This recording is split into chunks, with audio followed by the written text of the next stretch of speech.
கடவுள்கிட்ட போனால் கடவுள் கேட்குறேன், நான் வானத்தை விரிச்சப்போ நீ எங்கே இருந்த? நான் பூமியெல்லாம் அஸ்திபாரம் போட்டப்போ நீ எங்கே இருந்த? நான் எவ்வளோ நாளாக இருக்கிறேன்? நான் நித்திய தேவன்.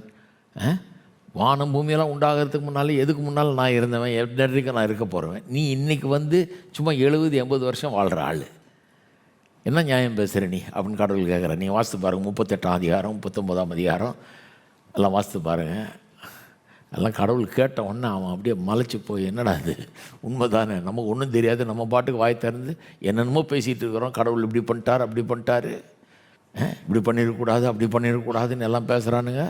நம்மளும் இதை கேட்டுருக்குறோம், நம்மளும் வாயை திறந்து சில காரியங்கள்லாம் பேசிடுறோம் அப்படின்னு சொல்லிட்டு அவன் சொல்கிறான், ஆண்டவரே நான் அறியாதையும் தெரியாதையும் பேசி அலப்பிட்டேன், என் வாயை பொத்தி கொள்ளுகிறேன், எனக்கு ஒன்றும் தெரியாது, லைஃப் இஸ் டூ காம்ப்ளிகேட்டட், எனக்கு தெரியாது, நான் பெரிய ஞானி கிடையாது, நான் இப்போ வந்தவன், இப்போ பிறந்து கொஞ்ச நாளாக வாழ்ந்துட்டு இருக்கிறவன்.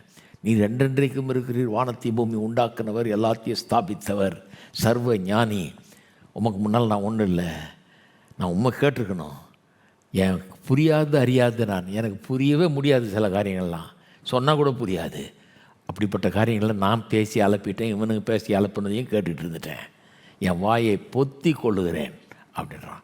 வாயை பொத்தின உடனே அவனை கடவுள் எப்படி ஆசீர்வதிச்சார் பாருங்கள். எல்லாத்தையும் ரெண்டத்தனையாக திருப்பி கொடுத்தாரு.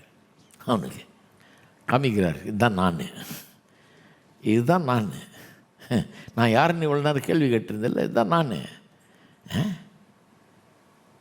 பாவத்து நிமித்தமாக அந்த உலகமே வேறு மாதிரி ஆயிடுச்சு, என்னென்னமோ நடக்குது உலகத்தில், ஆனால் நான் இதுதான். நீ இழந்ததையெல்லாம் 2 மடங்காக திருப்பி தருகிற கடவுள். இன்சூரன்ஸ் கம்பெனி கூட தரமாட்டான்.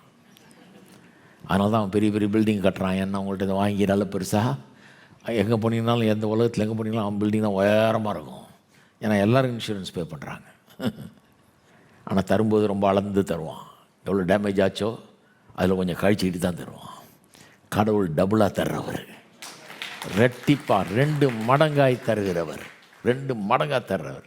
நம்மகிட்ட லாபம் சம்பாதிக்கிறவர் இல்லை, நம்மகிட்ட பிடுங்குகிறவர் இல்லை, நம்ம அழிக்கிறவர் இல்லை, நம்ம கெடுக்கிறவர் இல்லை.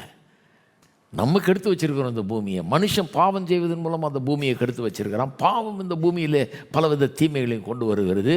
பாவிகள் இந்த பூமியில் பலவித தீமைகளை கொண்டு வர்றாங்க. பிசாசு அனுபவிச்சிட்டாங்க. பிசாசு பலவித தீமைகள் இந்த உலகத்தில் செஞ்சிட்ருக்கிறான். அப்போ சில நேரத்தில் நம்ம பாவத்தினால, சில நேரத்தில் இன்னொரு பாவியினுடைய பாவத்தினால, இந்த அக்கிரமக்காரர்கள் செய்கிற செயல்னால, அல்லது பிசாசனுடைய கிரியையினால்